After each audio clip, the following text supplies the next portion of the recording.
Well, good afternoon. Welcome to our community conversation on climate change in Boston. We're so glad that you're joining us for this conversation on addressing climate change here in Boston and beyond. My name is David Sittenfeld. I use the pronouns he and him, and I manage the Forums and National Collaborations Department at the Museum of Science, which engages community members, scientists, and stakeholders about issues that lie at the intersection of science and society. I'll be serving as the moderator for today's discussions. I want to start by talking a little bit about the format for today's program, which will last for around 90 minutes. We'll begin with presentations from our three fantastic panelists, who I'll be introducing shortly. They'll be talking to you about what climate change will look like here in Boston in the short and long term, what planners and community members are doing to build resilience, and how you can be part of envisioning solutions and sharing your experience and perspectives through community science. Then we'll have about 45 minutes for our panelists to discuss and consider questions from you together.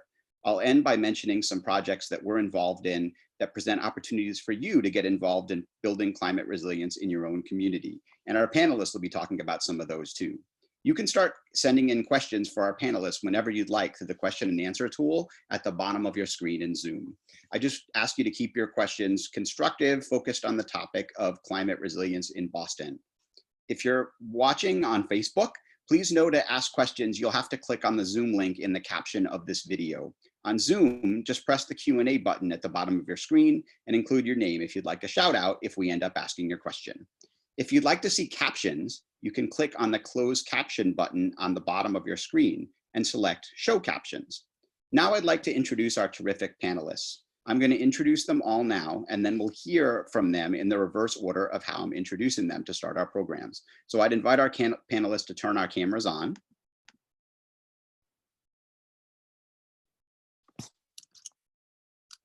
And then I'll introduce them in the reverse order of how they'll be presenting. Julia Kumari-Drapkin is the CEO and founder of iSeeChange. iSeeChange connects communities with one another and mobilizes them to share stories and microdata about climate impacts to inform and improve climate adaptation and infrastructure design. Julia founded iSeeChange after a decade of reporting natural disasters and climate change across the globe and in her own backyard on the Gulf Coast. iSeeChange has received a number of national and regional awards, as well as recognition by the Obama White House Climate Data Initiative, NASA, MIT Solve, GRIST, and the American Association for the Advancement of Science. Prior to journalism, Julia did anthropology research for 7 years in Central America. Zoe Davis serves on the Climate Ready Boston team at the Environment Department for the City of Boston. As a project coordinator, Zoe supports the development of neighborhood climate resilience planning, the integration of climate change preparedness projections into municipal projects, planning and permit review, and the development of resources for residents, small businesses, and other stakeholders to take action. Zoe received a Bachelor of Science in Biology with an environmental science concentration from Gordon College, and before heading to the City of Boston, she served as a land stewardship coordinator with the Mystic River Watershed Association. And our first speaker today, Brian Helmuth, is a professor at the Marine Science Center in Northeastern University in Boston, with appointments at the Department of Marine and Environmental Science and the School of Public Policy and Urban Affairs. Brian's research and teaching focus on predicting the likely ecological impacts of climate change on coastal ecosystems. His lab group also collaborates with formal and informal educators to develop cutting-edge technologies such as video games and virtual reality environments to facilitate science learning, as well as to facilitate discussions among the general public. Brian also works extensively overseas on climate adaptation strategies in China and Iraq. In 2011, Brian was named as a Google Science Communication Fellow in the area of climate change. I know they can't hear us, but let's give a warm welcome to our speakers, and now I'll turn it over to Brian. Great, thanks a lot, David. Let me share my screen. There we go.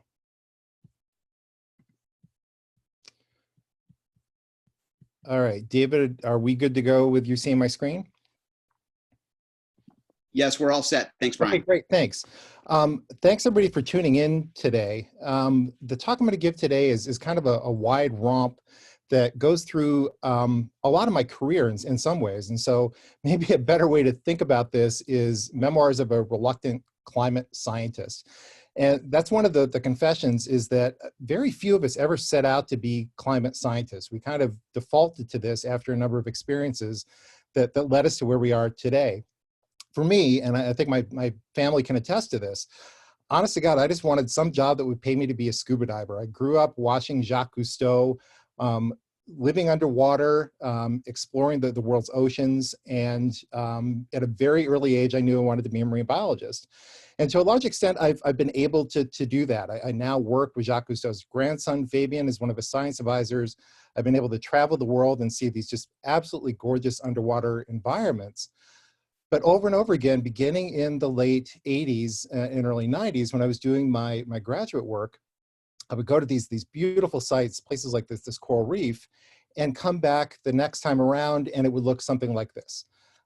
This kind of sad turtle swimming around looking confused in a field of bleached corals.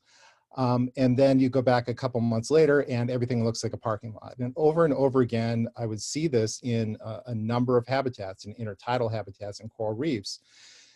And so it really became obvious that something major was hitting the planet, and that was climate change. Where my career evolved next largely came about as the fact that I'm a parent. And so about half or more of what I do now is science communication. It's not just going around documenting things dying, it's asking, what do we do about it? How do we use best available science to inform adaptation strategies, not only for our generation, but for the next generation? And for me, this is my daughters are a major driver for this. So what I want to talk to you about today briefly, just to kind of facilitate this discussion and to connect with what Zoe and Julie are going to talk about, I just want to briefly talk about what climate change is and isn't, some of the major misconceptions we have, how humans and other organisms experience global climate change, and how that informs how we communicate it. And then finally, ask, what can we do about it using best available science? How can science help? How can science work in service of society? So point one is that no organism, including humans, experiences climate. Climate is something that is a driver, but we don't experience it. We experience weather. And so the way we think about this is that climate trains the weather, but weather throws the punches. So those of you who are old enough to remember the Rocky movies, it is climate that is training the boxer, but what you really care about is that left uppercut to the jaw. It's weather that really drives the impacts that we and any other organism on the planet experience. But ultimately that is driven by climate. And so when we think about climate, when we talk about climate change, it's a 30-year plus trend in weather. So if you look at this graph, for example, we see the up and down from one year to the next, but it's this long-term trend that we're talking about. But just as if one year is colder than it was the year before, that's not evidence that climate change wasn't real, just as if it's warmer the next year than it is this year doesn't mean it's evidence for. It's this long-term trend that we're talking about. But how that impacts us is through these weather events. So one of the misconceptions that we deal with is that even though we talk about climate change rightfully as this global process, really what we're talking about is the total amount of heat on the planet. So if we look at a map, for example, here in the upper left, we're looking at the temperature anomalies. How different is it from the norm? What you see is there's some places that are getting colder. There are places in the North Atlantic that are on average getting colder. There are places that are staying about the same in yellow, and places that are getting a lot hotter. For example, the poles are getting a lot hotter. There are places in the Arctic that have gotten over 9 degrees Fahrenheit warmer in the last 50 years alone. But by and large, the vast majority of sites around the planet are warming, and the average temperature of the planet is about, when we talk about the Paris Climate Accord, for example, we're talking about keeping it under 1.5 degrees. Why that's important is it doesn't jibe with our human perception of how weather impacts us. So just to put this in perspective, the difference between now and the last ice age is an average planetary temperature of about 6 degrees difference. So if we're talking about potentially comparable differences going the other direction, 6 degrees warmer, that's in magnitude the difference between now and the last ice age, but going in the hotter direction. So really, when we talk about climate change and its impacts on weather, we're talking about heat being moved over the surface of the planet and impacting how we perceive that. So ultimately what that means is that global climate change plays out at very, very local levels. Climate change, all climate change is local, and it varies significantly from place to place. So we see some places that are wet getting wetter, some places that are hot getting hotter, some places that are dry getting drier, but it's not impacting every person on the planet in the same way. That makes it really difficult to talk about climate change impacts and to come to solutions unless we recognize that all this variability, sometimes we call it climate weirding, is due to climate change. That also plays into perception of change, and detecting long-term changes is really hard. I mean, already we've been in quarantine for about a month and a half now, and I hate to say it, but it's starting to feel a little bit normal. The idea of going to a grocery store and kind of wandering the aisles seems a little bit far away. So in order to detect change on the scale that we're talking about, it often requires a dependence on scientific data collected at a lot of different places, not just on our experiences, but on other people's experiences that we can put together in a scientific framework. So as you'll hear from Julia in a little bit, this is one reason why citizen science is so vital as a way of looking at climate change, because we can have those shared perspectives and we can capture data at a lot of places over long periods of time. But what that means is we can't necessarily rely on our own personal experience unless we put it in the context of these larger changes. And we call this shifting baselines. So for example, if you looked at this catch, this is a picture taken in 2007 from a commercial fishing boat, and we looked at the catch, it looks pretty good. I mean, those are pretty decent size eaten fish. Where we realize that it's not normal is we put it in the context of pictures taken at that same site over time. So if you look beginning in 1958 to 1965, look at the whale cod that were caught in 1958. Those are exceedingly rare today. And so it's only in the context of these long-term changes, in this case, looking at photographs, but we can hear this through storytelling, we can hear it through data as well. We start to see these changes that we've almost become acclimated to. So if we only rely on recent experience, it's really easy to fall into the trap and say, well, what's the big deal about a 1.5 degree increase in temperature? I mean, I'll just turn up the air conditioning a little bit more. But again, it's not the average conditions, it's the change in weather that we really care about. Which brings me to the third point, which is when we talk about climate change, what really matters is vulnerability. We can't look at that in just this one dimension or using one measure of this. When we talk about vulnerability, and this is in the all across the scientific view of climate change, really we're talking about the combined influence of three different things. It's exposure, so for example, exposure to drought or extreme temperatures. It's sensitivity to that exposure. For example, it is the physiological state of health. It is the tolerance to temperature of organisms to extremes.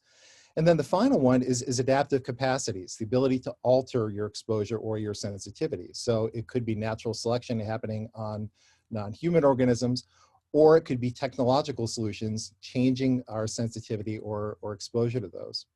So just as an example from non-human organisms, this is something that we've known for thousands and thousands of years. Different species of crops each have different sensitivities to temperature. And so we know that there are different optimal temperatures for vegetative growth. We know that there are different maximum lethal temperatures for each of these crops. And so if you just kind of scan looking from corn down to wheat, you can look at what the optimal temperatures are, you can look at what the lethal temperatures are. And those correspond to this in the upper right-hand corner that we call a thermal performance curve. And it just describes how well some organism does under different temperature conditions. Likewise, if we put all that together, what I'm looking at the bottom is a USDA map looking at hardiness zones. If you're a gardener, you've seen these before. And it becomes readily apparent that things have changed. Look at the change in temperature, for example, in South Carolina, where it is going from a zone 7 to a zone 8. In Massachusetts, now we are at a zone of about 6 or 6A. Parts of it previously were closer to a 5. And so we start seeing the cumulative effect of these long-term changes. When we talk about this for humans, we think of this partly in biological terms, but a lot of it in terms of planning. And this is what I think we'll hear a lot from Zoe on. And that is only when we take all of these into consideration at the same time. Do we look at exposure of people, their sensitivity to that, things like age and health state, and then their adaptive capacity. How can we quickly get somebody out of a hot environment? How can we move them away from a flood zone? How can we build infrastructure to give us greater adaptive capacity? That tells us something about vulnerability, and all those things are really important for looking at solutions. As a good example of that, and this is something that the Museum of Science has led, urban heat island effects tells us something about the very local nature of some of these impacts. So it turns out landscapes play a really crucial role in determining how we experience temperature, and especially extremes. So if anybody's been out in a parking lot or a paved surface on a really hot sunny day, and hopefully you're not out there barefoot, but if you've ever done that, you realize how hot the surface can get because of solar radiation impinging on that surface. In contrast, if you step on a nice cool grassy surface, you know it's a lot cooler. And so cumulatively, the shape of a city, what it's built out of, how the buildings are arranged, how it affects wind flow, really significantly affects how hot it gets and what people feel. So for example, we can look at increases in temperature over urban areas compared to surrounding rural areas and found these really major increases.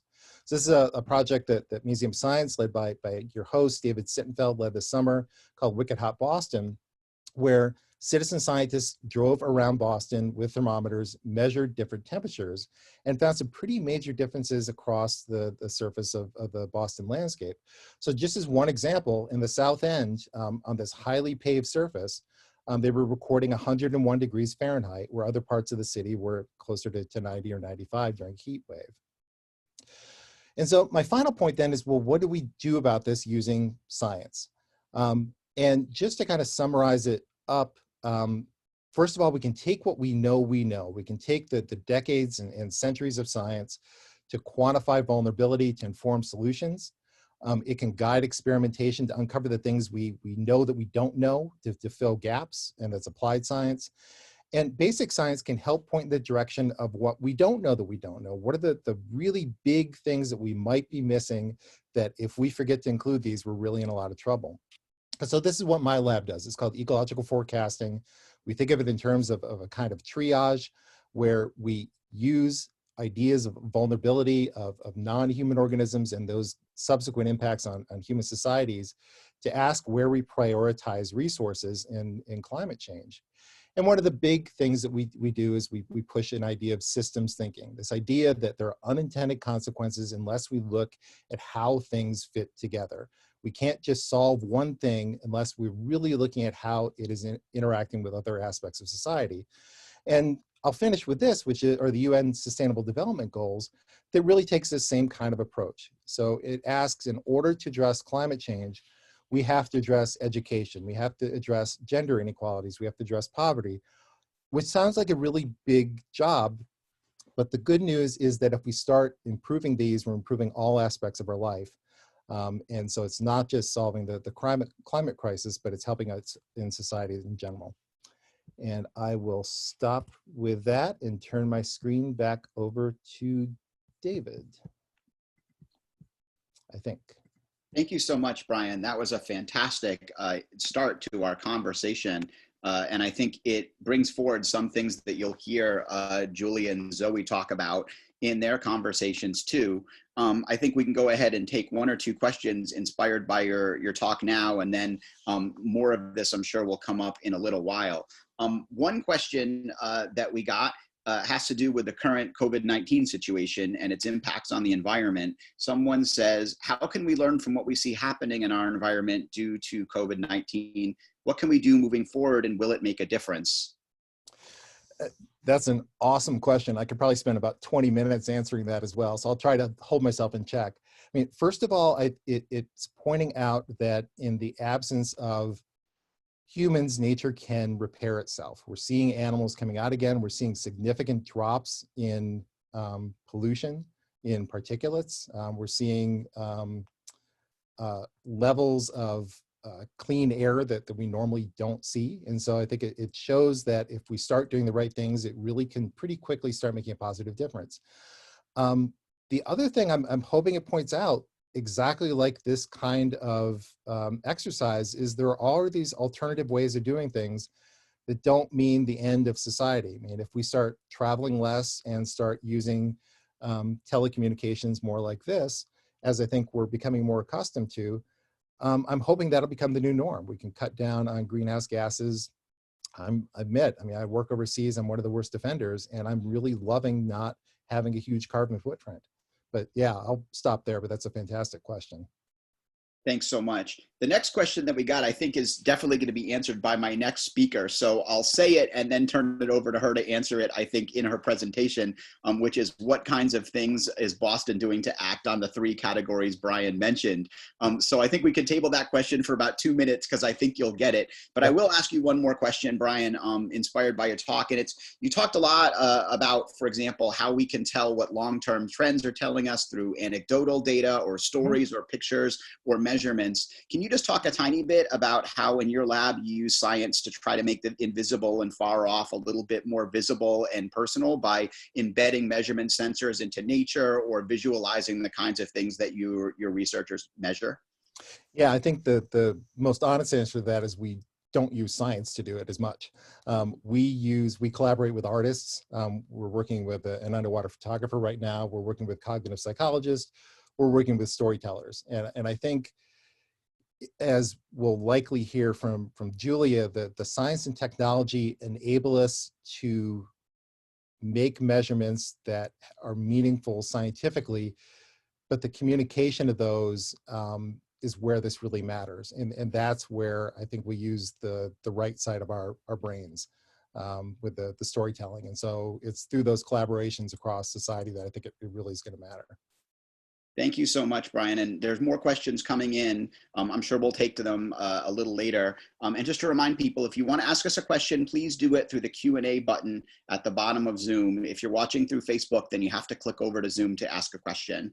And so now I'm going to invite Zoe to talk a little bit about Climate Ready Boston and the work that they're doing, which addresses the last question that we got from one of our attendees.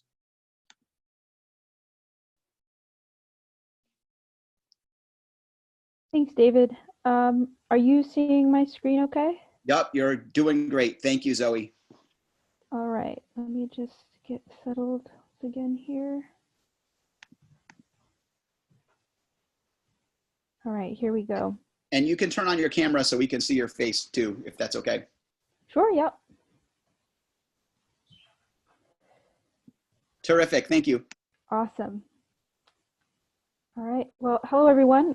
Again, my name is Zoe Davis. I am a Climate Resilience Project Coordinator with the City of Boston's Environment Department. I'm on the Climate Ready team specifically.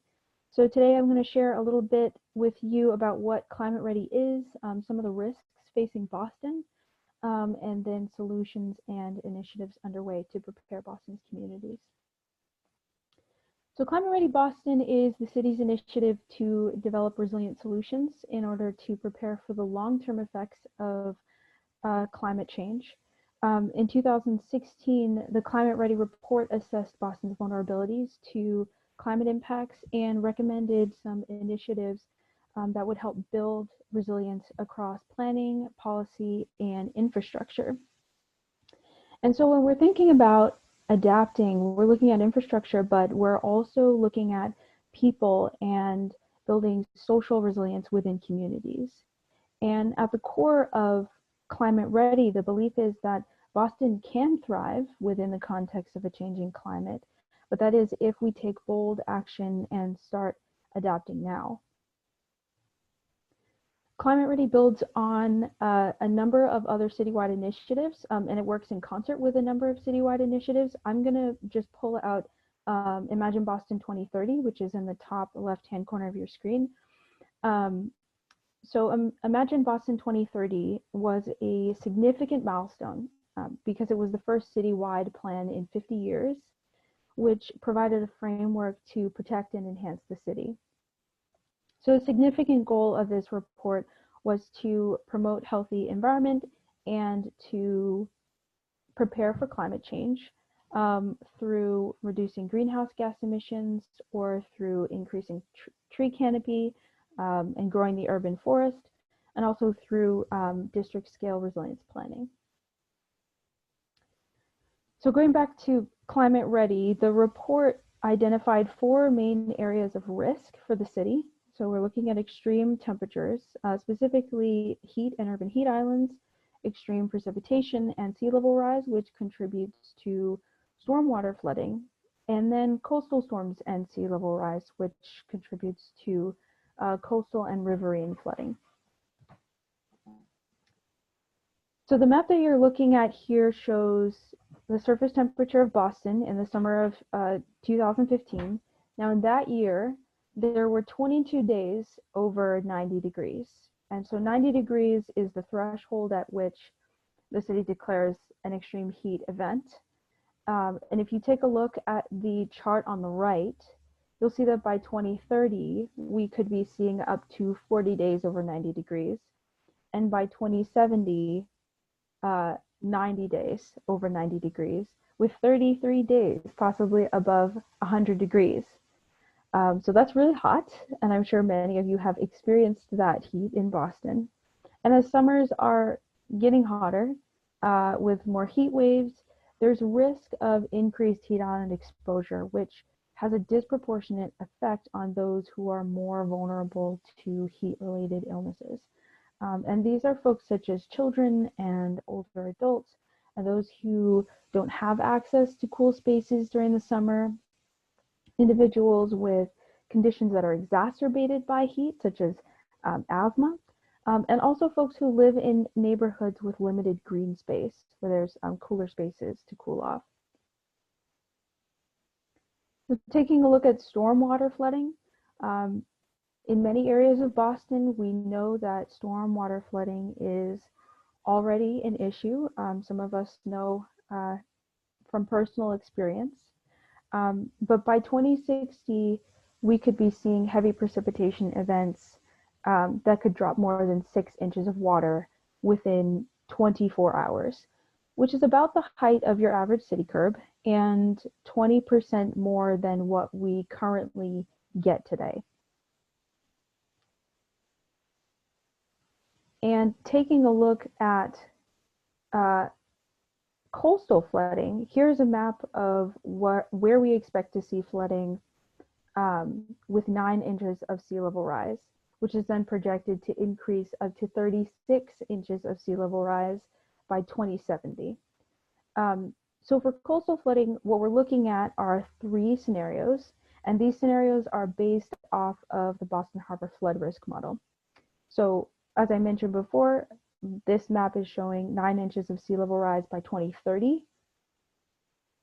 And this map shows 21 inches by 2050. So you can see water moving slowly inland, and then 36 inches of sea level rise by 2070. And on the left, you can see that the rise in sea level on the chart on the left. So these scenarios are dependent on global emissions scenarios. And so without reducing our emissions, we could be seeing at least 3 feet of sea level rise during the second half of the century. And if we think back to the map that we just saw with stormwater flooding, and thinking about how coastal flooding compounds that stormwater flooding, this really is a significant issue. So taking a look at coastal flooding specifically, these risks that we're seeing can be divided into 3 main areas. So we're looking at sea level rise, which is more slow and permanent, then storm surge, which is more events-based, and then wave action and erosion, which is a combination of, or can either be slow and permanent or event-based. So the future looks pretty intense. How then do we thrive in the face of these changes, and what is going on with the city to make sure that that can happen? The overarching approach is a layered approach. Redundancy and cohesiveness across systems and infrastructure is critical to developing a resilient city. And so this graphic from the report really illustrates the layered approach to climate adaptation. So this approach is going to require protected shores, where we're seeing interventions to prevent harbor flooding or to protect against storm surge. We're looking at resilient infrastructure,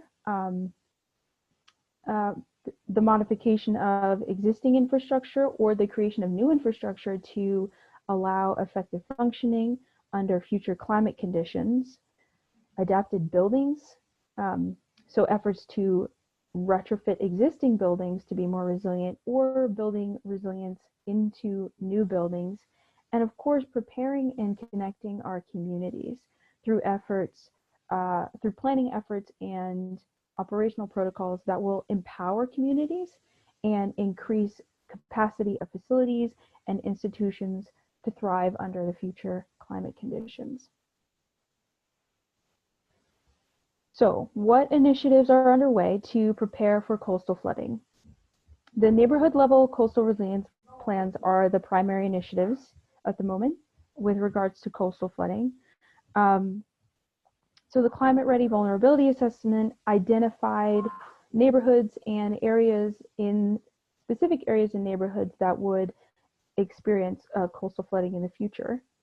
And these are the areas shown here. We're looking at East Boston, Charlestown, South Boston, downtown, and Dorchester are the areas of particular concern. And just a couple things to point out about this image here. The South End did not end up being its own study area. Instead, it was included within the South Boston report, and the North Dorchester area, the Dorchester project area in general also included areas further up into the Neponset, so it wasn't just North Dorchester. So neighborhood coastal resilience planning was identified as an early action initiative in the Climate Ready Boston report. And the reason why we're working at the neighborhood level is because we want to ensure a cohesive and connected alignment of solutions, while also acknowledging that every neighborhood has a unique character, it has unique history, architecture. And so we want that to be captured within the resilience planning. And so far, there are coastal resilience plans completed in South Boston and parts of East Boston and Charlestown.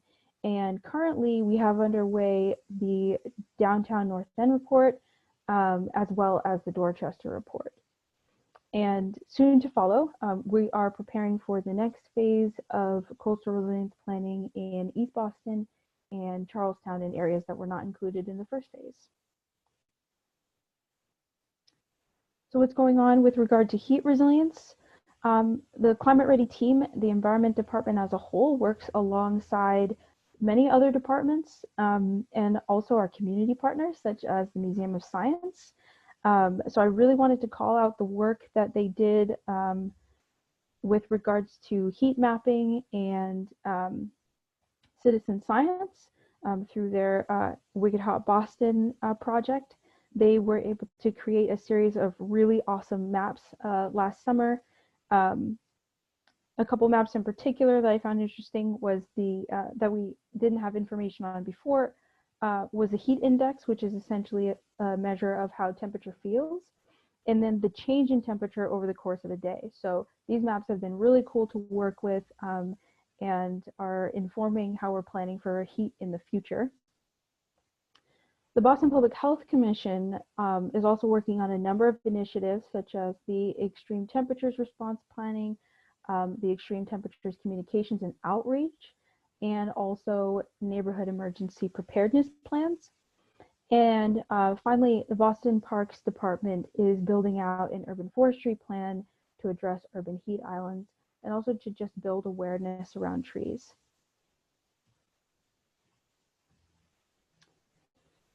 So with regards to stormwater flooding mitigation, we work very closely with Boston Water and Sewer Commission, and they're working on a few really cool projects, stormwater modeling, retention and planning, as well as outfall protection, which is really important to consider with respect to coastal flooding. We want to make sure that our stormwater is getting out, and we're also keeping out coastal flooding as well.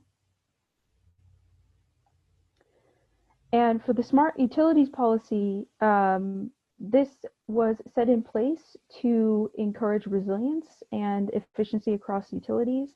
And so there is a specific smart utilities technology with regards to stormwater, requiring properties to hold a certain amount of stormwater on their parcels.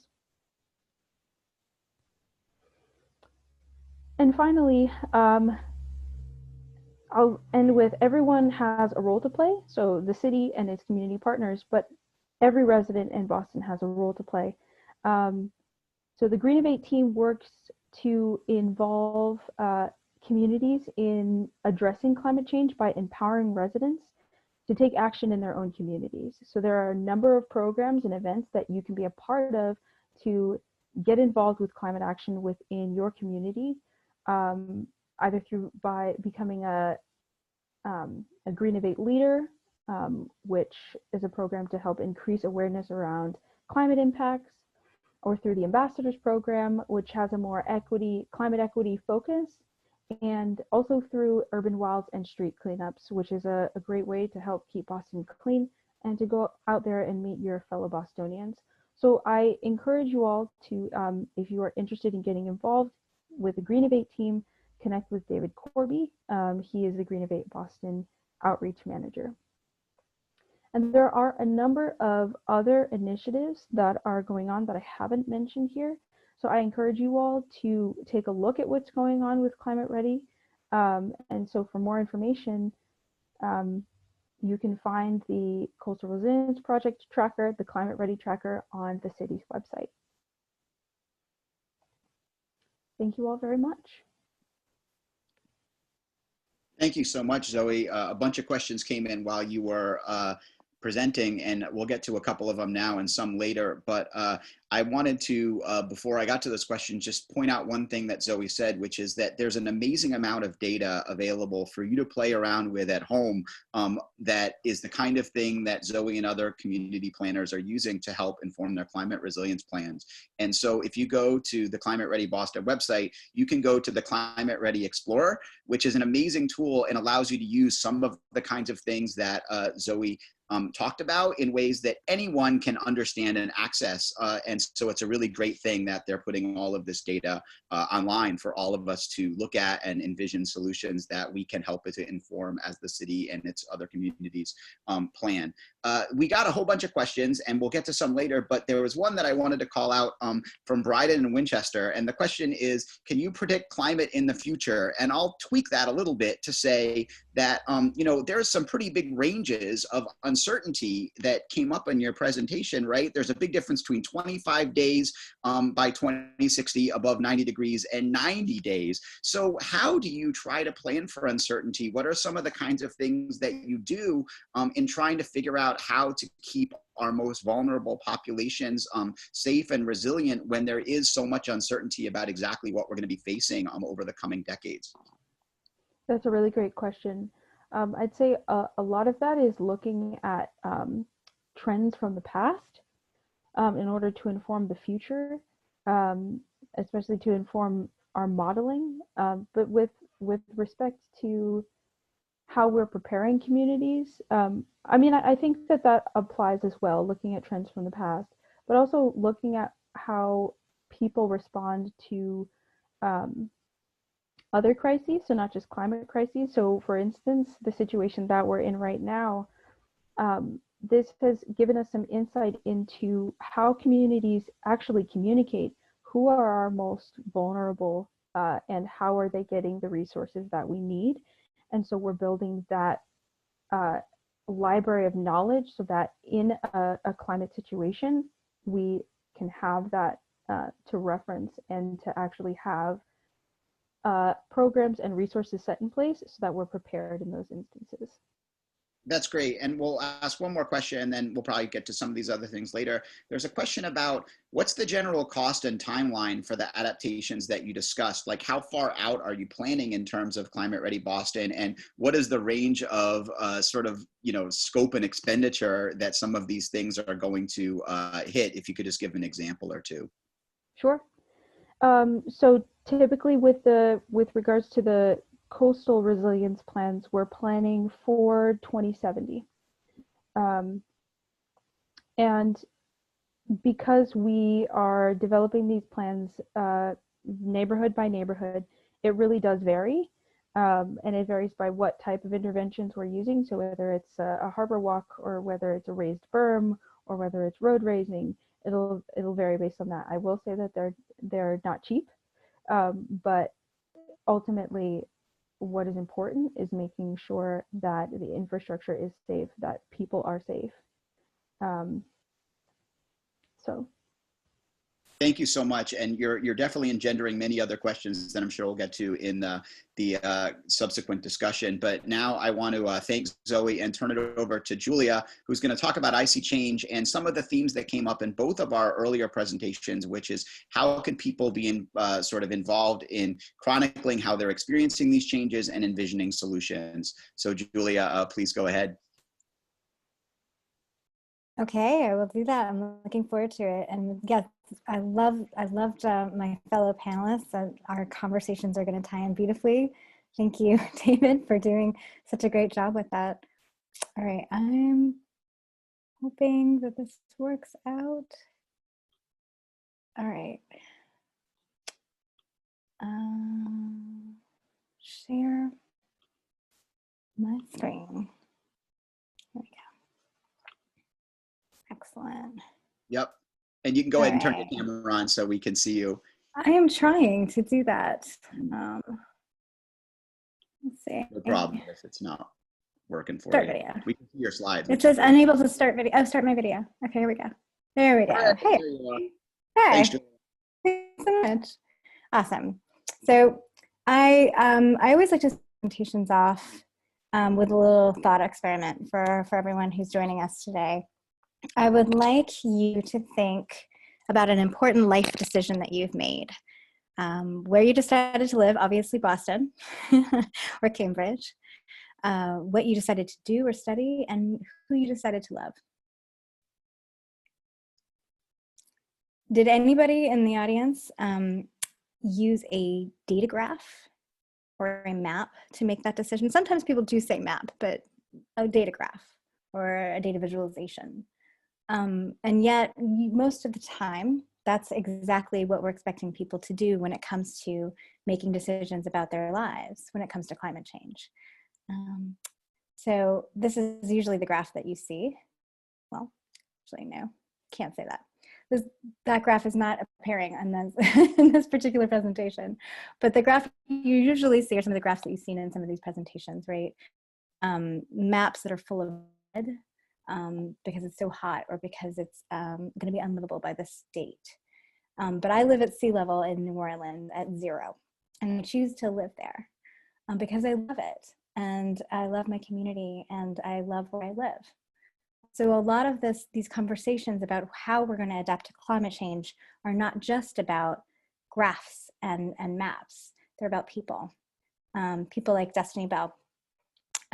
So we created Icy Change to allow communities to have a different way to engage their risk and understanding of how our daily lives are changing. If you think about how decisions are made, we like to say, we treat this conversation just using one half of our brain, the linear data side. And if we use the other side of the brain, the qualitative side of the brain, the storytelling side of the brain, which is actually how decisions are made, anecdote, memory, story, all these things that make our homes, then we have a better chance of actually engaging in more productive dialogues about how to adapt to climate change. So we created a platform icy change, where we can collect stories about, and those stories grow into networks of neighbors co-designing solutions with each other and their local leaders. So this is Destiny Bell's neighborhood. She was mapping flooding in this neighborhood alongside her neighbors and created a map like this that allowed us to understand what kind of rain event was causing what kind of flooding in her neighborhood. And it was as simple as just saying, what do you see? What are you seeing change? What's your story? And we sync her story with local weather and sensor data. And as we are gathering stories from her and her neighbors, we are co-creating those records. You can also add very hyper-local data. This is what a lot of people talk about as citizen science. Rainfall intensity, flood duration, flood height. We can do a lot with those details that traditional models that are used by cities, engineers, and insurers can't, because the models that are being used can often not be granular enough or detailed enough. And most importantly, they're missing the community context.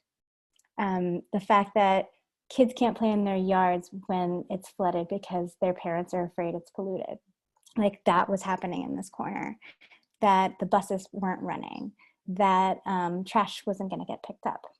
So as suddenly the data becomes so much more powerful when we add those details, and only residents can provide them. We can also learn about how community members are working together to solve for these problems. I guess COVID is also, as I was mentioning, kind of providing a window with that regard, but that we are very adaptive and we change to adapt to risk in very different ways, with different kinds of risks, with different kinds of ways to adapt. But it's often those neighbor-to-neighbor networks that really matter. In emergency preparedness, it is connected communities is the best indicator of how you respond to an extreme weather event. So I don't know if any of you on the line have ever participated in a public process, like gone to City Hall for a public meeting, or maybe been involved in a public meeting around infrastructure design. A lot of the plans that we use for designing infrastructure requires public participation. But we know that the people who are most impacted by climate change are often not available to come to a public meeting, which is usually at night or on a weekend. And if you're really stressed out about climate change, if you're living with extreme flooding or living with extreme heat and really impacted by it, chances are you don't have a lot of free time. So if you have, this is a public meeting that was had in a neighborhood in New Orleans where they're planning large resilience projects, raw stormwater projects to store stormwater. And this is the kind of, they said, well, where's the flooding? Let's put some stickers on the map. And this is what they got. And when they added the icy change data, we were able to add quadruple the amount of feedback that they would has been typically collected from these meetings. And we were also able to demonstrate to the engineers and cities that there were certain parts of the neighborhood that required more attention. So they weren't really sure what was going on. The model wasn't quite clear. The flood model wasn't quite clear. And then we were able to show them pictures of a catch basin that was actually churning out water during a flood event. We call that backflow. We were also able to show them manholes blowing up in the air, things that people are seeing during these events that really zero in on, okay, this part of the project, this part of the neighborhood. So we basically started working with the engineers to collect community data to inform more design decisions in these projects as they started to see the value of what the community could do. So this is a 2-year storm event. It's really, really difficult to model a lot of the, so we have ways that we talk about storms in terms of their historical occurrence over time. We've heard of a 100-year storm event. That was a 100-year storm hurricane event. Well, every rainstorm kind of has this designation that engineers use to design our infrastructure. These lower level events that cause nuisance flooding are really difficult to measure, but residents can do a really good job. So this was a 2-year storm event, and the green infrastructure, green spaces that are being introduced in the neighborhood to store water, they were being designed for this kind of an event. And we were documenting flooding that was happening a little bit outside of the area that they were focusing on. So we were able to kind of guide the engineers to actually look closer at other problem areas that haven't been considered, hadn't really been included.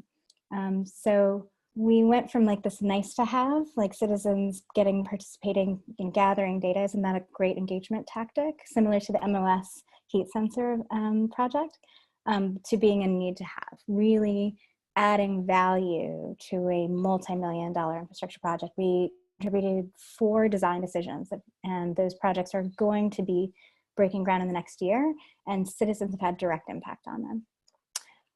So then we expanded it citywide in New Orleans.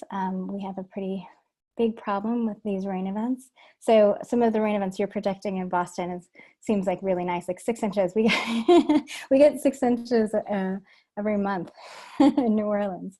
But we've been getting 100-year storm events quite often lately. So, and they're very granular. We've noticed that even in less than half a mile, you can have a difference between a 20-year storm event and a 5-year storm event. And it really does change the way infrastructure needs to behave. And we have very unique infrastructure issues in New Orleans. We also use IC change to evaluate infrastructure and in baseline conditions and try and teach residents what this stuff means. I think with climate change, we are all going to be 21st century citizens who contribute to this. We have to understand this stuff, everybody, not just engineers anymore. So for example, there was this 100-year storm event and people were really upset that the city had spent $700 million on infrastructure.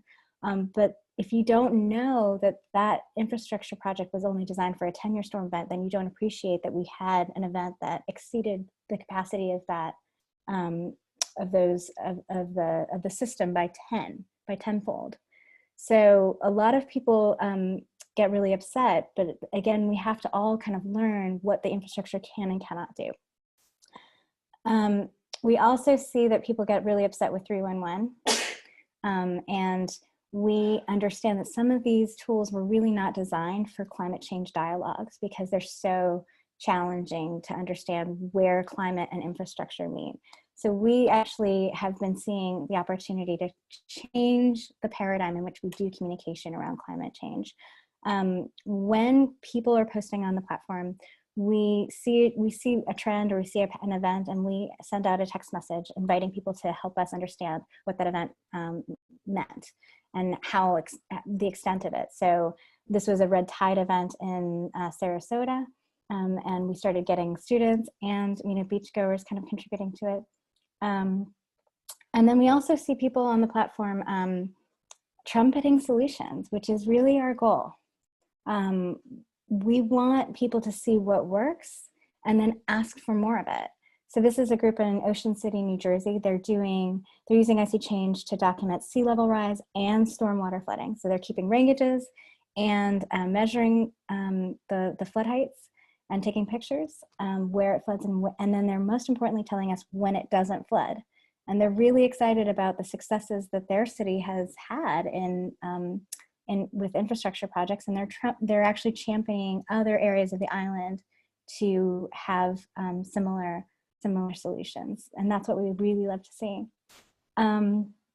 This is the scientist who's been working with the community in Ocean City, New Jersey. They originally were using Facebook to do a lot of photos for documenting this stuff, but then they started using IC Change, and I guess something about the dialogue changes too. When you come to the platform with a solutions orientation, it's about how can we all help, and not really. It's a lot less combative. So we are launching in Miami this year. We're really excited about this to look at to help the city with their stormwater urban master plan. Again, trying using citizens' stories and data to inform a master planning process. Because when it really truly reflects what people are experiencing today, then the solutions are that much better and trusted by the community. We are seeing wholesale ecosystem changes on the in our lives, And we are paying attention to what that means for our communities. We really do believe that mental health is a big part of the public health conversation around climate change. And people tell us that telling their stories on the platform makes them feel better. And it's because, again, it's how the human brain works. When we start to hear about this thing that is amorphous, that's coming to get us in 2070 or 2030, IC Change is a focusing tool. It allows us to kind of break it down and organize it so that we can start to act on it. This is a climatologist at Georgia Tech who I admire very much, and I got to speak at Georgia Tech a couple of months ago. And we were talking about kind of climate communication and what this dynamic has been like, especially a lot of climate scientists who are wanting to truly talk about what they're seeing because they're on the front line of those changes. And we're all really wanting to talk about solutions. And there's really no place to do that. And so we're really taking IC Change in that direction in the coming year. I'm going to try and cruise through because heat is a big deal, especially for our work in Boston. We originally had a pilot on talking about urban heat in Harlem, and we put sensors inside people's apartments in Harlem, a lot of folks who lived in public housing, and we synced their stories to their sensors. We even had neighbors and other people kind of ask to record stories of people who weren't on phones or on computers to be able to understand what their experiences were. And we were able to model indoor urban heat waves. And we proved that those indoor urban heat waves in buildings like you have in Boston without AC can actually have a very different heat experience. You can have a heat wave inside 3 days before a heat event and up to 10 days after. So it behaves differently because the buildings trap heat. And if you've been in summer in Boston without an AC, you might know what I'm talking about. And of course, the people who are most impacted are the demographics of the very old or the very young. And you can see this woman in her 80s was taking care of her 3-month-old grandson, and they were in one of the hottest apartments that we had monitored that summer. So what do you do about that stuff? Well, we have to really truly understand it first, a little bit more before we start to act on it. We know that often the temperature that you're seeing on the weather report is not the same as the temperature in your neighborhood. And you saw that in those beautiful maps that MOS produced with Kappa strategies with car sensors. So understanding that block by block difference really, really counts. And these are some sensors that were stationary sensors that we're using in New Orleans to do that. And we did learn some really interesting things. So even within just like Brian said, we're having global climate change is uniquely felt in any one place, but it is uniquely felt on any one block. You can have 53 days be unhealthy in the summer, and then maybe a couple blocks over it's only 7. It can be that granular. So being hyper targeted about how we do this. This is a squiggle map. I'm sorry, this is a line graph, but it is really, really interesting. So we put sensors in our neighborhood and have been doing a little bit of engagement in the neighborhood to understand heat experiences and health experiences. But there's some counterintuitive things that happen that we all just need to kind of embrace that this happens in the urban landscape. So trees are great for cooling down cities. They're the best tools that we have. And you can see in this graph that this blue line, A4, that's a sensor that we put under a tree in a really hot neighborhood. The airport is the official temperature for the city. It's actually in New Orleans. It's actually not in the city. It's in a different city, but that's their official temperature. And then these are sensors that are just out in the open, and it's quite hot, a significant difference, right? And this is during the day. But at night, when actually you can experience, when it's most important to cool down the body, you'll see actually the shaded tree and the airport are both hotter than the sensors that are out in the open. And that's because of solar radiation and the way it works. So our pavement is actually kind of like a desert. It heats up really fast, and then at night it cools down really fast. So a lot of our assumptions about how we address urban heat, we're going to have to think about different ways to deal with it in different neighborhoods with different conditions. I think trees are still our best way of doing it, but there are surprises and there are different solutions that we might try for different conditions. So this is some of the cool things that we did with Boston this last summer with MOS, our partners, who we were so thrilled wanted to use IC Change to collect qualitative data alongside their quantitative sensor data last year. And one of the things that we loved was that some of the city officials started using IC Change as well to document what they were seeing, what the city officials were doing. A Cambridge DPW worker watering a tree. We love this, and we think citizens actually like it too, to see what the city is doing to adapt, to keep the city cool, to keep the city safe. And we also loved the conversations that we saw developing. So this is between a citizen, Farshid Asfi, and David, who had jumped in, having a really beautiful conversation about the history of this old high-low grocery store. This is how we learn. This is how we become connected to each other to adapt to change.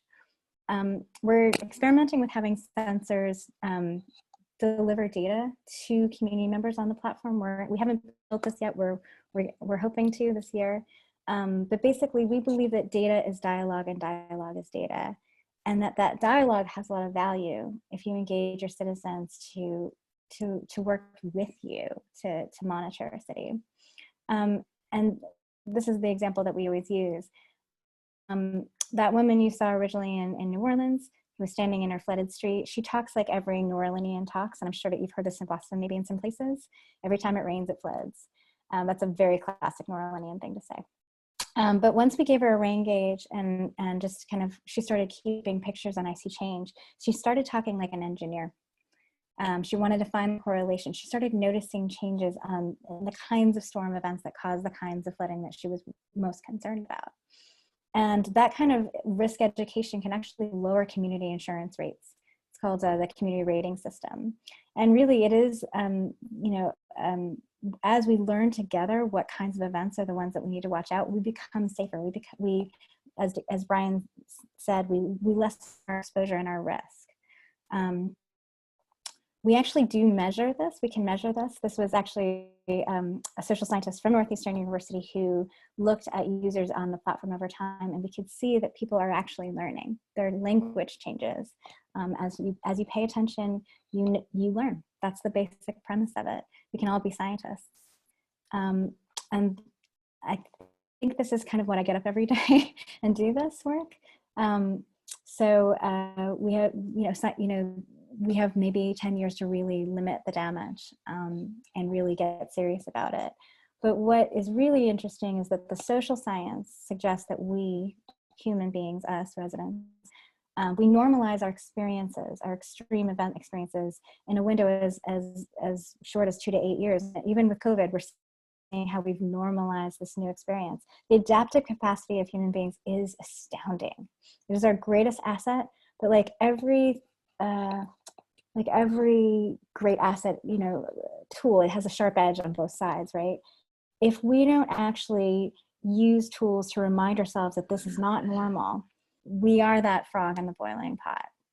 And that's why we want to use this tool to kind of have this dialogue to remind ourselves, no, it shouldn't be flooding every day in my neighborhood.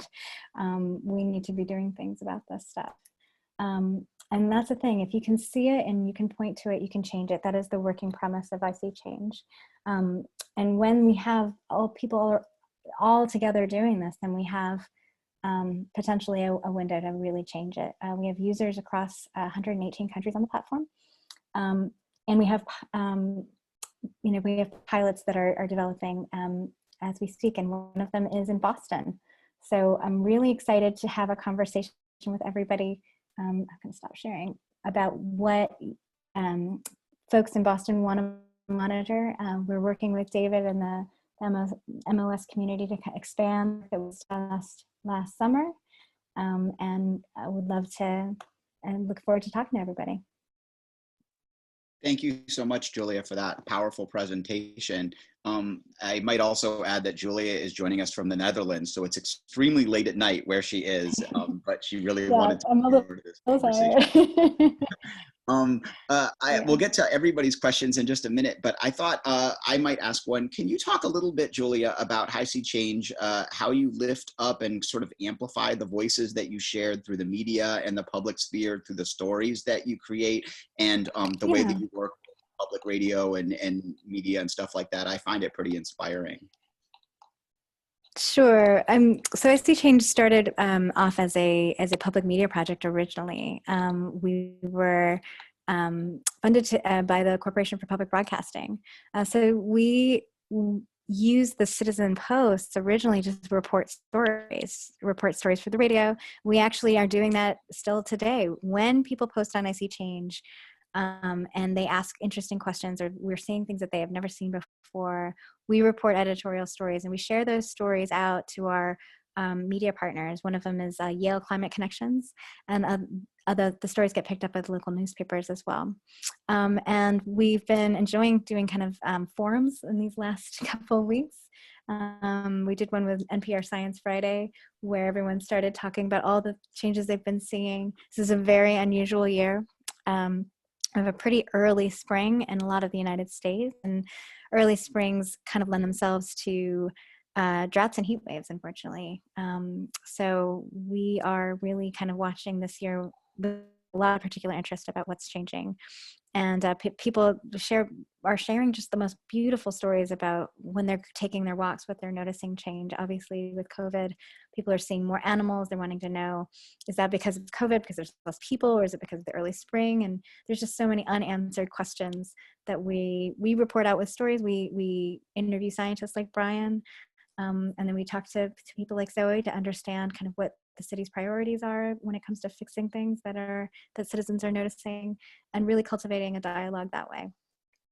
Thank you so much. And I think that's a great sort of opportunity now to bring in our other panelists and start a broader conversation.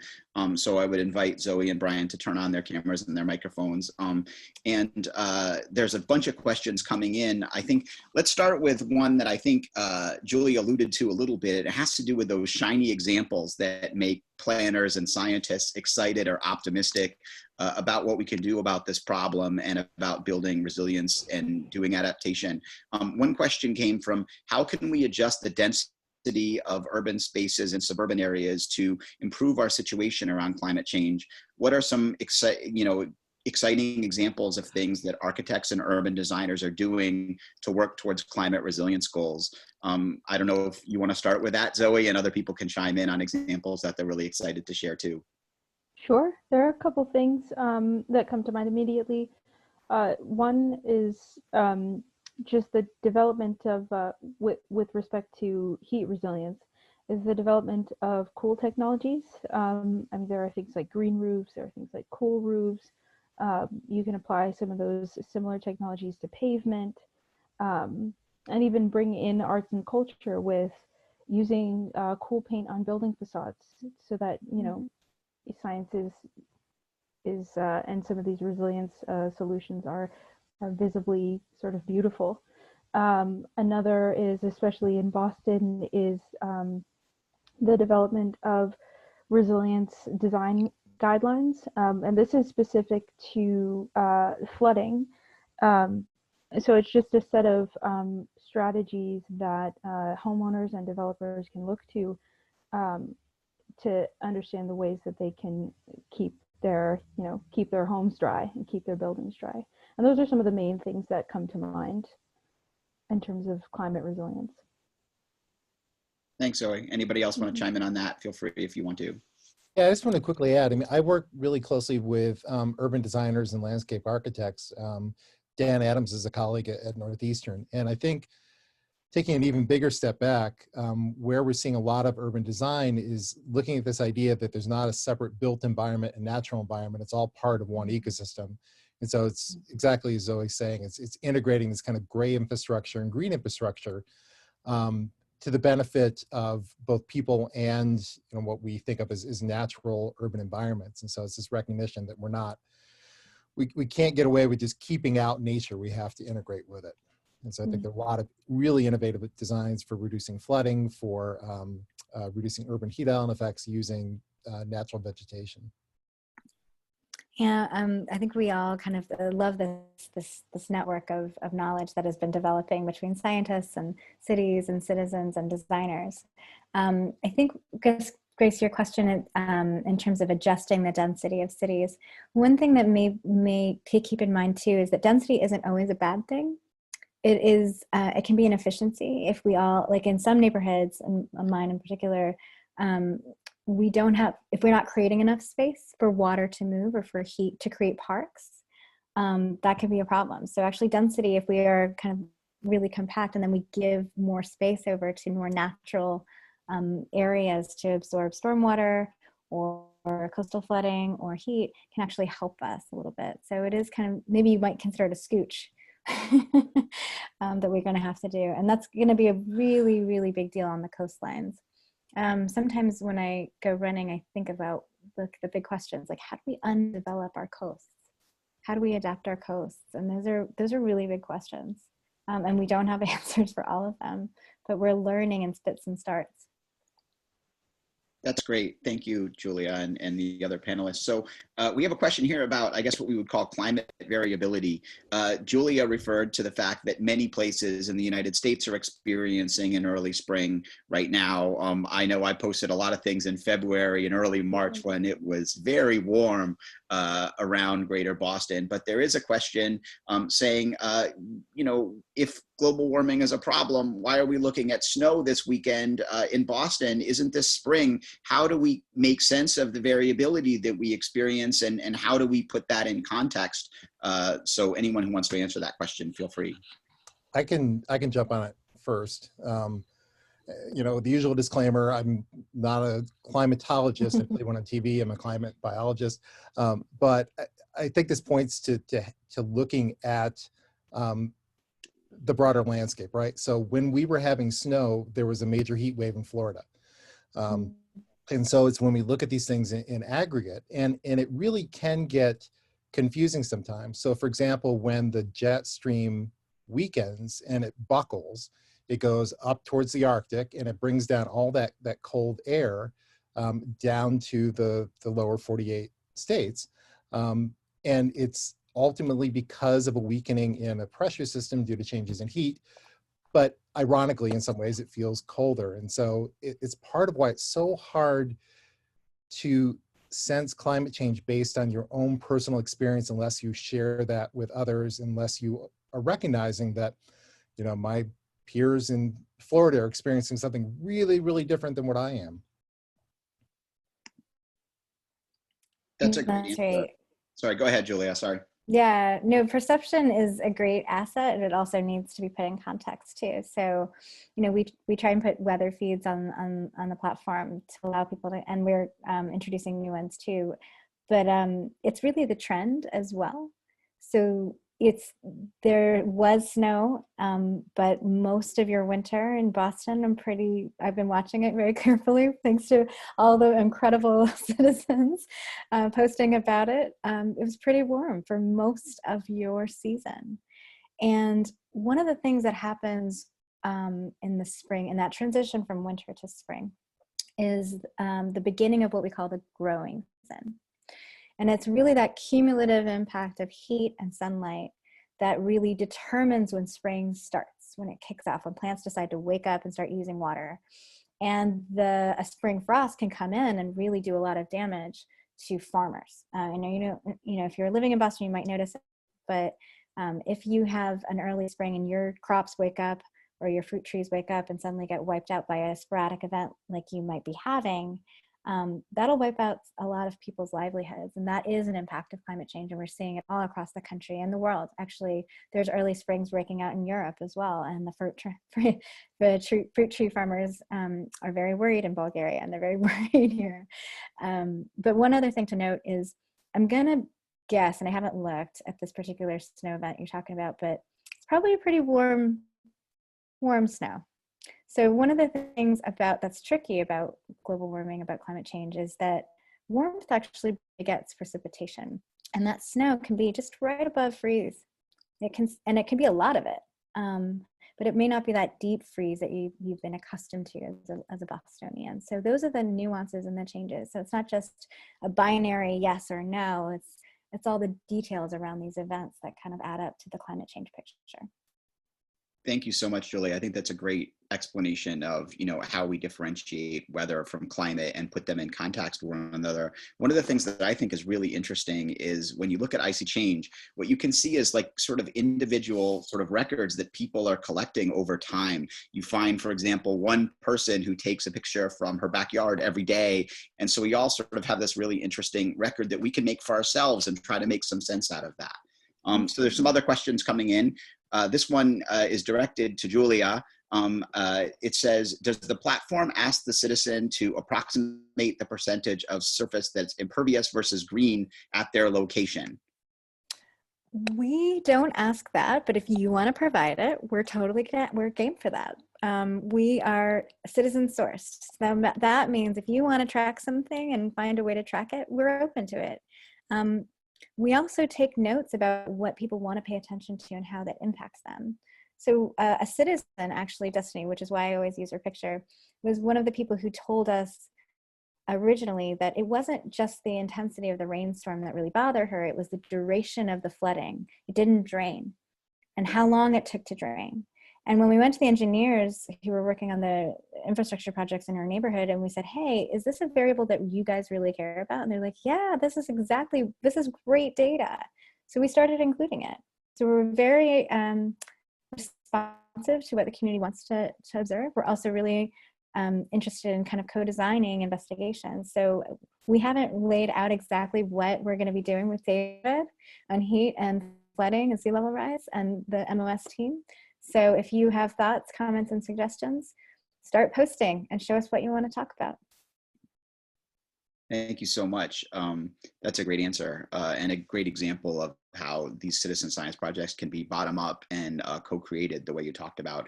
We have another question about other plans that are happening in surrounding areas beyond Boston. I don't know if Zoe, you want to take that, or if there's others that want to talk about it. What are some of the other communities doing at a city or regional level, and how can people find out about these opportunities for learning about resilience planning? That's a great question. So I'm gonna shout out the Resilient Mystic Collaborative, which is essentially a group of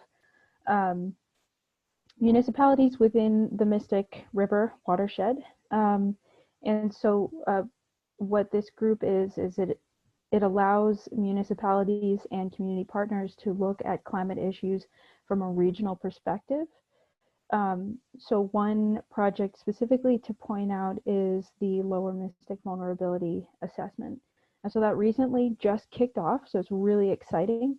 What that's going to allow us to do is, as a region, along with Somerville, Cambridge, the surrounding municipalities, is to look at how coastal storms will affect our critical infrastructure,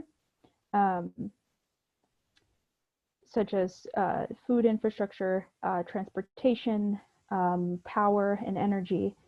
So to look at how that is affected in the event of a major storm, and the ways that people who manage these infrastructure, how can they prepare their facilities to be resilient?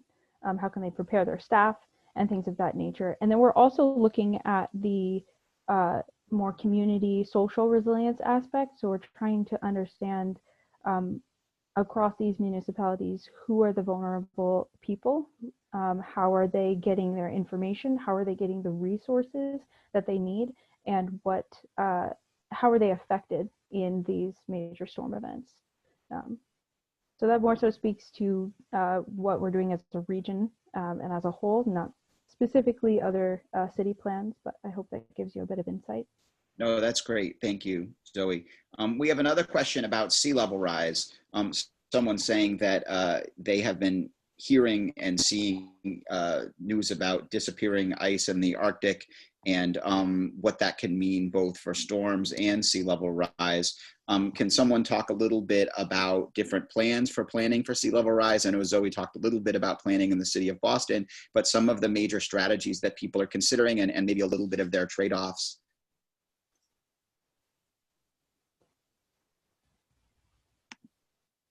So just to clarify, that's a question more so about strategies for I think managing sea level rise? go ahead and answer it however you want. I was thinking it would be nice to talk a little bit about some of the overarching strategies that cities are pursuing. Sure. So I think one of the biggest strategies is trying to, well, one of the biggest considerations, especially with respect to sea level rise, is to not cut a city off from its coastline, because the coastline is a huge part of a neighborhood's character, the city's character as a whole, and it's functional. And so it's important to remember that when we're developing these strategies. So a lot of these strategies, what we try to incorporate is open space where we can. And that also has serious co-benefits such as stormwater management and then also managing heat island effect. For areas where having grand open space is not as possible, a lot of some of those interventions are raising road infrastructure or preparing buildings at the building level. So making sure that people have the knowledge and the resources on what they can do to either raise their buildings or build a fourth floor instead of and allowing that sort of basement to fill if needed. So interventions like that. Along Boston's coastline, we have Harbor Walk, and so that is a great asset. So that is a space where it's a public space where people can walk freely and enjoy the coastline, but then it also allows protection for by raising the Harbor Walk and also allowing water to sort of come beyond the Harbor Walk if possible, or if that's necessary. So those are just some of the interventions that come to mind. That's great. Thank you. Brian, can you chime in a little bit from the, ecological perspective? What are some of the things that you and your fellow researchers think about when you assess the different sort of considerations and trade-offs around some of these coastal adaptation policies that we're talking about here? Yeah, so just to follow up on Zoe a little bit, two of the places we're really keeping an eye on are Greenland and the West Antarctic ice sheet, the Larsen ice shelf. And the scale of these things is hard to imagine, but there are sections of ice shelf that are the size of Rhode Island that are breaking off. And so when we think of the Arctic, anything that's floating ice, when it melts, it's going to be bad for the Arctic environment. It's going to reduce the reflection of light, and so it's going to increase heating, but it's not going to raise sea level rise. If Greenland and or the West Antarctic ice shelf go, those can be pretty large changes fairly quickly. And so, we're not talking day after tomorrow quickly, but that's part of the uncertainty of preparing for these pretty big scale changes that could happen if those melt. And so that's one point. To actually answer the question you actually asked, the way we think about this, and something that I think it was the Zoe said, in a lot of places, we're not going to get rid of the gray infrastructure. It's there. It's for better or worse, it is now embedded. In a lot of cases, it creates a lot more problems than it solves because it causes erosion at the footing of them. But there are some clever ways of greening the gray. And so by that, I mean, we can add on or augment gray infrastructure using natural ecosystems that provide these ecosystem services. So for example, salt marshes are really good at absorbing moderate to mild storm surges. They're not going to protect you against a really major hurricane, but together, by building smart, using both natural ecosystems and gray infrastructure, we can serve multiple purposes. And so that's kind of the way that we've been thinking about coastal adaptation from the ecosystem service viewpoint. Does that answer what you're asking? Yeah, thanks, Brian. That's a great answer. We have time, I think, just for one more question, and then we'll probably have to wrap up. And this is a question for everyone. It's sort of, each of you we invited to be part of this panel because you all have interesting connections with publics. Brian works a lot with school groups and members of the public in visualizing impacts of climate change. Julia works with the public constantly in providing people an opportunity to document how they're experiencing these things and building solutions. And Zoe's work often includes getting public input, including it in the kinds of visioning exercises that she talked about for climate-ready neighborhoods and climate-ready Boston. And so I was just wondering if anyone wanted to share something that they heard or have heard from the public that really has excited them or shifted their mindscape about planning for resilience or what to do about climate change that might be inspiring to the people who are listening that are trying to figure out how they can make a difference. I can quickly tell you something I was reading recently. There was a study that looked at the relationship between how often a voice was heard and the novelty and the creativity. And bottom line is it showed that often the voices that we hear from the least are those that are the most creative. So another way to think about that is the definition of insanity is doing the same thing over and over again and expecting a different answer. So if it's from people from always the same background that got us into this mess, we're never going to find it. And so what's been really inspiring to me are these really creative ways of thinking about these solutions through a totally different lens than I would have thought of. And so every time we work with a school kid, they come up with these, initially sound like almost crazy ideas till you realize they're not constrained, and they're these brilliant ideas. Thanks. Anyone else have something they'd like to chime in on here? Sure. Go ahead, Zeph. Or do you want to go ahead, No, Julia? Okay. I'm so far. I'll say one of the things that I have been really encouraged by is the readiness with regards to, I think, the readiness and the recognition that we need to be prepared for climate change, or we need to be actively taking action. I think in my previous experiences, it took quite a bit of convincing that the world is facing some serious change. But I think part of that is because Bostonians experience that daily. There are folks who experience flooding, and there are folks that are experiencing extreme heat. But I think that is just going to civic association meetings and talking with the folks that are, even within my own community. I appreciate that recognition, and I appreciate that engagement. Yeah. Thanks, Zoe. I feel like I'm an echo and yes and on these things, because I'm surprised by what I see, and I see change on a daily basis. And that really does keep me going.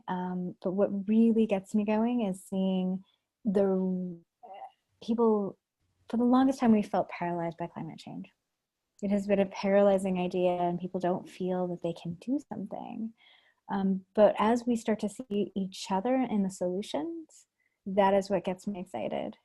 So there are kids on RC Change who posted about not being able to cross the street in a place where they're going to be doing stormwater mitigation, and how terrible it is, and that their data is being included in a solution potentially. Or this community in Ocean City, New Jersey, who's been so active on the platform, and now there's other beach towns that they're hearing about using IC Change to help so they're recruiting each other and adjacent beaches to join in. So that has been getting me excited, is that people are starting to realize that we have power to change things. And it's even more power when we do it together. So yeah, it's like going to the neighborhood meeting as well. It is so much, makes such a difference to have this civic awakening that's happening. And I do think that there's all the citizen science work that we've been doing, climate science that we've been doing, city work that we've been doing to adapt. That's just going to be 21st century citizenship. And we have to do it together. Well, that's a fantastic way for us to conclude. I apologize that we have many unanswered questions, but we're out of time for this program. I hope that this conversation will continue. And as you heard from all of our panelists, we are working actively with all of these folks and look forward to more. And in just a moment, I'll talk about some opportunities that you can avail yourselves of to learn more and potentially participate in some of these folks. But for now, I'd like to invite our panelists to say goodbye. I want to thank all of you for being part of the conversation. And I also want to thank the audience for tuning in and being part of our discussions around these important issues. I quickly just want to put up this. And just say that it was great to have you check out this program and be part of the town halls. We have more of these planned, probably monthly. The next one will be on biotechnology. To check out more programs that the museum is doing every day, please visit the website mos.org/mos@home or follow us on social media. And if you're inspired by some of what you heard from our speakers today, I'll just tell you that we have more programs on our live stream about climate resilience questions, including ways that you can be involved in building resilience to climate change through citizen science projects such as Julia's that we're involved in here at the Museum of Science. So follow live stream and you'll learn more about that. If you enjoyed today's presentation, please visit mos.org/science matters to support MOS at home. That's www.mos.org/science matters. Thank you again, everyone. Enjoy the rest of your day, and we look forward to joining you on, seeing you on our next town hall, which will take place next month. Have a great afternoon, and thanks again to our panelists. Thank you, David. Thanks, everybody. Take care.